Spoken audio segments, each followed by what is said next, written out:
Tu vas interrompre ton travail, tu vas demander une hospitalisation et en fait, tout ce que tu as construit pendant toutes ces années s'effondre.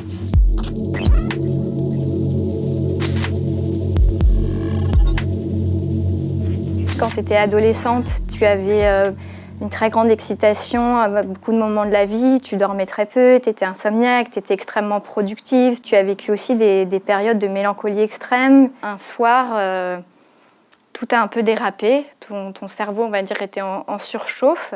Je le verrais comme ça et tu étais un peu dans le désespoir. Il y a eu aussi des abus d'alcool et tu le savais, hein, enfin, tu avais un peu envie de te noyer dedans, clairement, c'est le cas de le dire.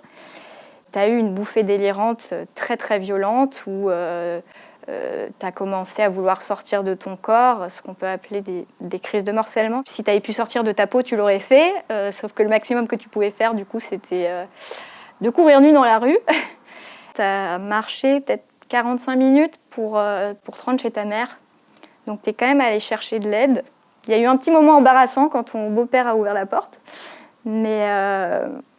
Et donc à la suite de ça, tu as été hospitalisée. On a émis l'hypothèse qu'il s'agissait peut-être d'un trouble bipolaire, puisqu'on identifiait cette phase de manie suivie d'une phase de dépression. Ensuite, on t'a fait passer des tests quelques mois plus tard qui sont connus et qui ont confirmé ce diagnostic. Tu vas être suivie à Sainte-Anne pendant environ 4 ans. Je crois. Ça va pas être marrant. Tu vas devoir interrompre tes études pendant 1 an avec pas mal de désespoir et surtout tu vas un peu toucher du doigt cette limite ou en tout cas cette frontière de qu'est-ce qui est toi, qu'est-ce qui est plus toi, qu'est-ce que tu veux être, qu'est-ce que tu veux pas être. C'est très difficile de prendre ces décisions, c'est difficile de te construire petit à petit avec des objectifs de la personne que tu veux être et puis tout d'un coup qu'on te pose la question très brutalement de qu'est-ce que tu annules un peu en fait chez toi et on va te proposer au début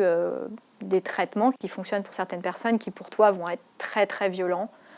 Tu vas être complètement écrasé, épuisé, tu vas perdre ta créativité, tu vas perdre ton envie d'interagir avec les gens. Et puis finalement, tu vas trouver un traitement quand même qui marche plutôt bien et surtout qui te sort aussi des phases de mélancolie. Donc tu vas finir tes études, trouver un travail, te lancer dans une grande aventure.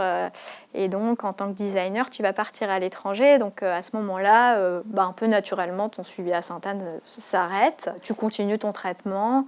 Et puis petit à petit, l'idée va même émerger d'essayer de l'arrêter. Je te dirais que je ne regrette pas que tu l'aies fait parce que c'était une question que tu te posais depuis longtemps. Puis tu vas le faire de manière accompagnée, mais je te préviens que ça ne va pas très bien se passer à un moment.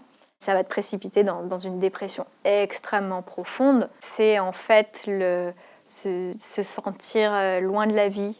Les gens paraissent loin, tout est diminué, les couleurs deviennent grises et tu vas rentrer à Paris de manière précipitée. Tu vas interrompre ton travail, tu vas demander une hospitalisation et en fait, tout ce que tu as construit pendant toutes ces années s'effondre.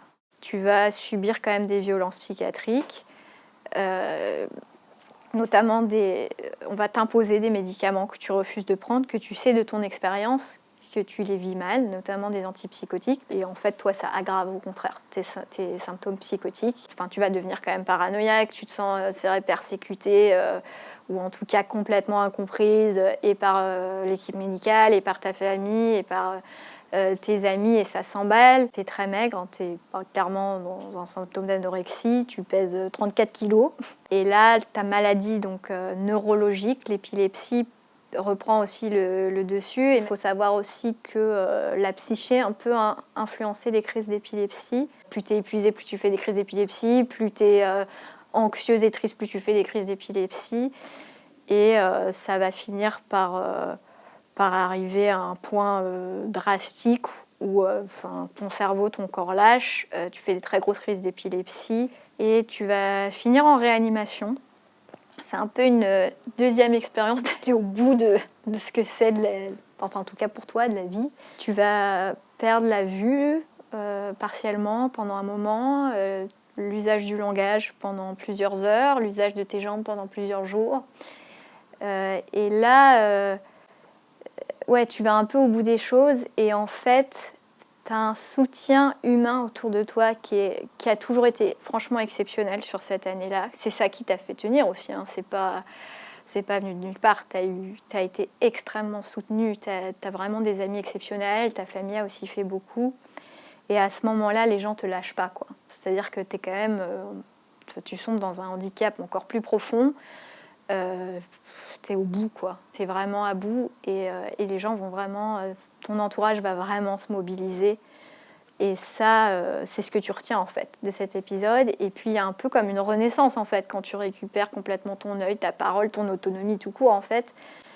Et ça va te redonner un élan. Tu vas quand même mettre à profit ce moment d'immobilité dans ton lit, comme tu l'as fait pas mal de fois, pour penser, pour mettre en place des choses et se dire si j'arrive à aller vers un futur, comment je fais ? Et tu vas monter une association avec 3 personnes formidables qui s'appelle la Maison Perchée pour venir en aide aux jeunes atteints de maladies ou de troubles psychiques.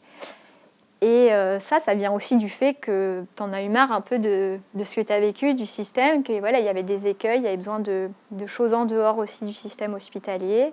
Et ça va vraiment t'aider et ça m'aide aujourd'hui. Tu as quand même réussi à créer quelque chose, à faire une étape dans ta vie, quoi, et à essayer de faire fleurir quelque chose de beau d'un terreau fait d'un incendie, quoi.